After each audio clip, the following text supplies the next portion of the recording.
Ladies and gentlemen, buckle up because the entertainment world is buzzing with the latest shocking celebrity drama that's got everyone talking. Chaka Khan, the undisputed queen of funk, walking off the Jennifer Hudson show after a heated argument that escalated faster than a bad remix. Picture this. The studio lights are bright. The audience is cheering. Jennifer Hudson, the powerhouse vocalist and host extraordinaire, welcomes the legendary Chaka Khan onto the set with open arms and high energy, expecting a celebration of soul music icons. Chaka, known for her timeless hits like I'm Every Woman and her fiery personality, starts off strong, sharing anecdotes from her decades-long career that have shaped the music industry. But as the conversation dives deeper into topics of legacy, influence, and perhaps some generational differences in how talent is perceived today, things take a turn. Jennifer, ever the respectful host, probes gently about Chaka's thoughts on modern artists paying homage to classics. But Chaka's responses grow sharper, laced with that signature unfiltered candor she's famous for. The tension builds subtly at first, with the audience sensing something brewing, whispers rippling through the crowd as Chaka's tone shifts from nostalgic to pointed. What was meant to be a harmonious chat about shared musical roots spirals into a clash of egos, with Chaka feeling disrespected or misunderstood, leading to her abrupt decision to stand up and exit the stage mid-segment. Fans watching live and later online are left stunned, replaying the moment in their minds, wondering how two women who both rose from humble beginnings to stardom could let a simple discussion explode like this. Social media. Fast forward past the break, and the studio buzzes back to life with that seamless professionalism that defines morning TV, the crew's subtle cues ensuring no beat is missed, while the audience settles with renewed vigor, unaware of the philosophical fault line about to rupture. Lorraine, reclaiming the reins with her disarming grin, circles back to the funding fiasco, but this time with a twist that reveals her own grounded perspective shaped by years of covering real-world grit alongside glitz, her Scottish roots lending a pragmatic edge to her commentary. Ian, it's heartbreaking, isn't it? But let's be honest, with the cost of living crisis biting everyone, from families skipping meals to artists canceling runs, isn't there a case for prioritizing bread over sonnets, as some ministers argue? Her words hang in the air, delivered with the affable candor that's endeared her to millions. But to Ian, they land like a gauntlet thrown, a reduction of art's sanctity to mere frivolity in the face of fiscal prudence, igniting the fuse of his long-simmering frustration with a media landscape that often dilutes dissent into digestible debate. Ian's eyes narrow, that Gandalf-like intensity flaring as he leans into the microphone, his voice dropping to a timbre that commands silence. Lorraine, with respect, that's the very poison we must purge from our discourse. Art isn't a luxury to be rationed like rations in wartime. It's the oxygen of the soul, the forge where empathy is hammered out against the anvil of adversity. To pit bread against sonnets is to echo the tyrants of history who burned books while their bellies growled. Short-sighted, soul-starving folly. The tipping point arrives not with a bang, but with a barrage of escalating barbs that transform the chat into a coliseum of convictions, where egos and ethics duel under the unforgiving glare of studio spotlights, the air thick with the scent of fresh coffee and fraying tempers. Ian, his brow furrowed like the ancient maps of Middle-earth he once navigated, counters Lorraine's practicality with a philosophical broadside, invoking the ghosts of Churchill and Keynes who championed culture as the bulwark against barbarism. His delivery a masterclass in modulation, from whisper-soft wisdom to oratorical roar, that has the crew frozen, microphones picking up every nuanced inflection as if scoring a symphony of strife. Lorraine, history whispers warnings we ignore at our peril. Strip the arts, and you strip the soul of scrutiny, leaving us prey to propagandists who peddle pottage for our principles.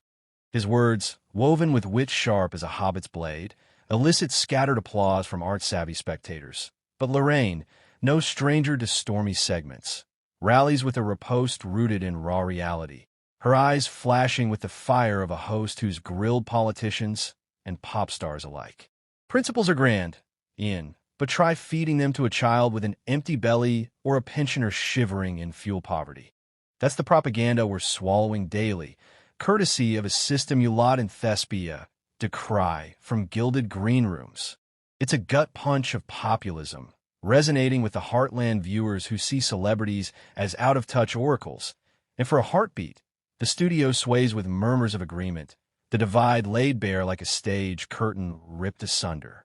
Ian recoils visibly, his chair creaking under the shift in his posture, the knight's armor of affability cracking to reveal the activist beneath, scarred by battles from Stonewall to climate marches, unwilling to yield ground to what he perceives as a false binary engineered by elites to erode empathy. In the maelstrom's midst, with tempers tempered only by the tyranny of timecode, the confrontation coalesces into a cathartic clash that lays bare the bones of Britain's beleaguered body politic, where culture's custodians cry foul against fiscal fatalism, and hosts like Lorraine embody the everyman's exasperation with ethereal ideals untethered from tangible trials. Ian, his face a fresco of fury and fortitude, presses on undaunted, delving into dossiers of data he's deployed in parliamentary pleas, statistics on suicide rates spiking in arts-deserted districts, youth crime curbed by curtain calls, economies invigorated by festival footfall, his advocacy a arsenal amassed from alliances with Amnesty to Earth Justice, transforming the set into a Senate of one. Look beyond the ledgers, Lorraine. The ROI on Romeo and Juliet rivals any rebate scheme. Souls saved, society stitched, not slashed for short-term savings that scar generations. His plea, peppered with poignant pauses for emphasis, evokes echoes of his Emmy-winning eloquence in Gods and Monsters, but stripped of script, surging spontaneous and searing. Lorraine, her retorts refined by reporters' rigor, rebuts with relentless realism, reeling off reports from her Rolodex of regional correspondents. Overflowing NES, shuttered sure starts. The grim calculus of calories over cantatas that plagues her post-bag. Souls saved? Aye, but bodies buried first without basics. Ian, your stats sing sweet, but they don't silence the sobs of the starving. Theater's tonic, true, but triage demands we treat the hemorrhaging heart before the humming head.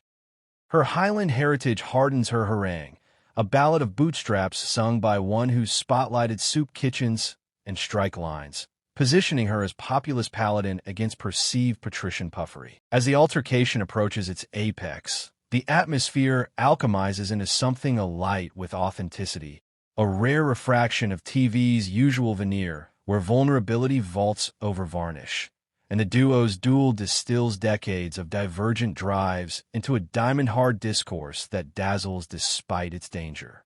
Ian, his heritage as humanism's herald heaving to the fore, harvests homilies from his heartland.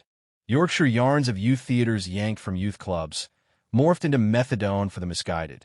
His timbre trembling with the timbre of truth-tellers from Tolstoy to Thunberg, allies in audacity. Lorraine, I've bartered baubles for ballots, auctioned autographs for activism. The arts aren't adornment, they're armor against apathy's advance. Dismantle them, and democracy dons despotism's drag. The metaphor mesmerizes, magnetizing minds mired in mundanity. A few fans fist-pumping furtively from front rows, while detractors demur with downturned gazes. Lorraine, leveraging her legacy as listener laureate, layers her litany with lived lore. Orkney odysseys of oil rig orphans opting for overtime over Othello, the gritty gospel of grants gobbled by gas guzzlers. Armor? More like absenteeism from the arena. Ian, your activism's admirable, but it avails little to the averagely afflicted awaiting allotments over Arius. Prioritize the palpable pain, or perish in pretty protest. Her homespun hammer hits home, honing the hostility to a head, the host's humanity humanizing her hubris, bridging broadcasters' bias with beleaguered Britain's ballad. The banter burgeons Baroque branching into branches of broader beefs, Brexit's blight on bardic budgets, Netflix's nibble at national narratives, each branch begetting barbs that bear souls and scar reputations. Crew camaraderie crumbles, cameras capturing candor too candid for comfort, The Feud, a fever dream of feisty fellowship fraying at fringes.